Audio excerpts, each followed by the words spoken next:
This is Kreskin. Of course, you know me as the amazing Kreskin. You didn't have to read my thoughts to realize that, did you?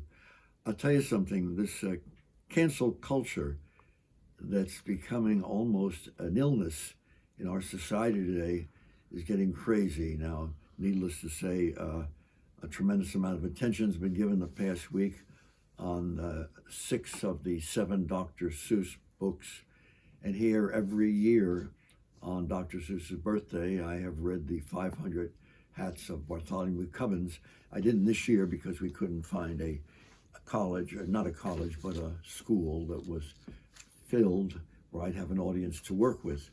I'm going to plan something, though, by the way, when this is all cleared up, what's going on in our society, which I think, should take place within the next 200 or 300 years.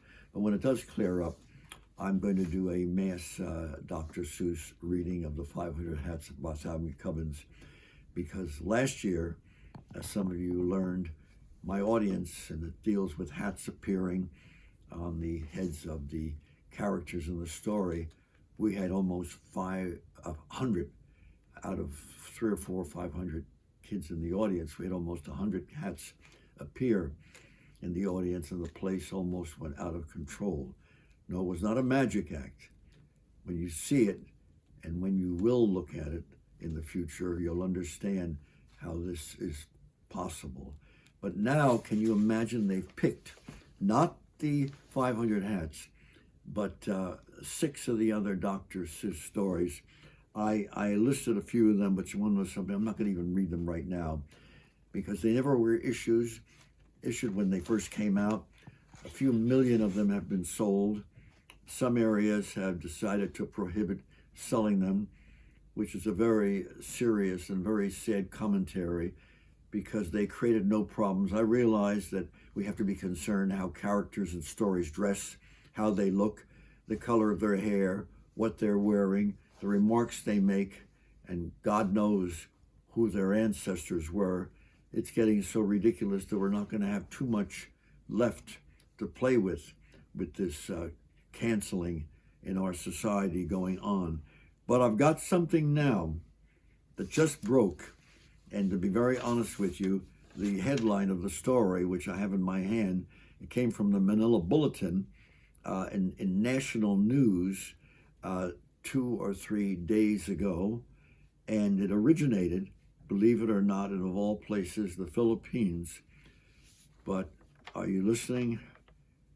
You waiting to hear this? No, it's not a novel that we're commenting upon.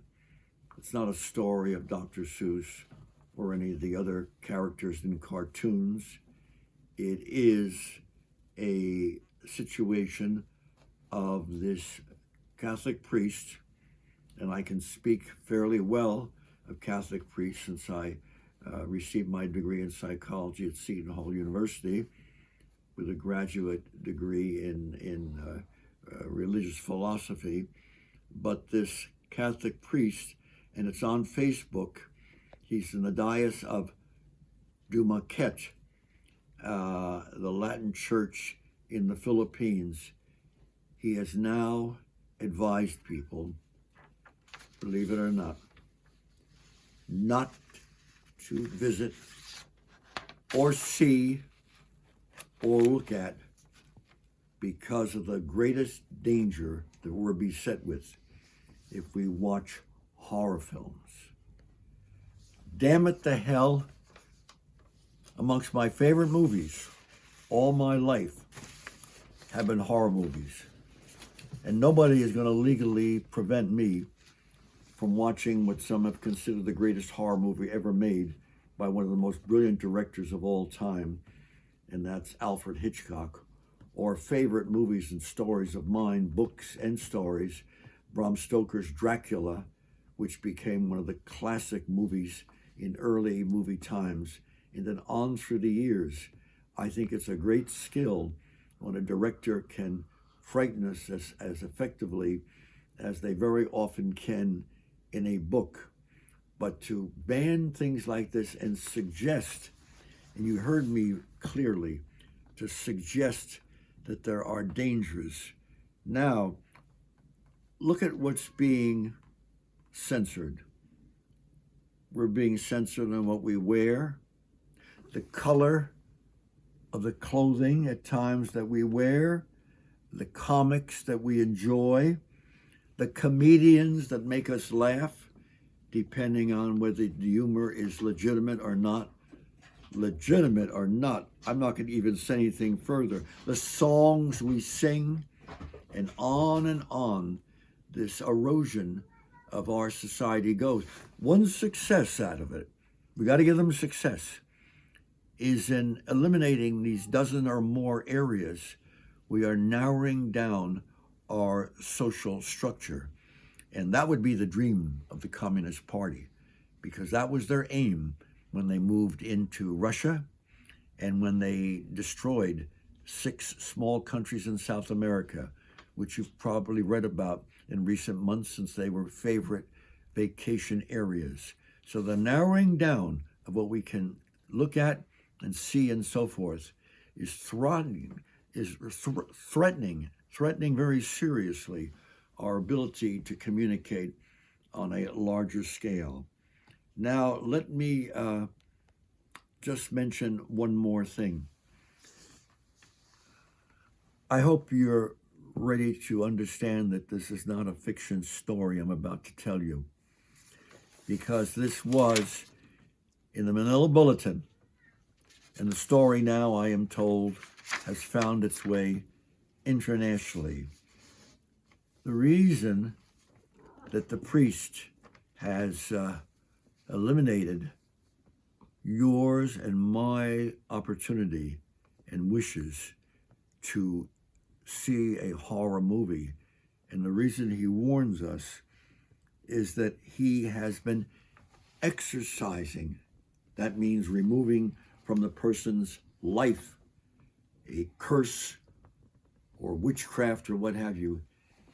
He's been exorcising from one patient, from one of his patients, a number of evil possessions. To be exact, 39 demons have possessed this person. 39 demons. I have a suggestion.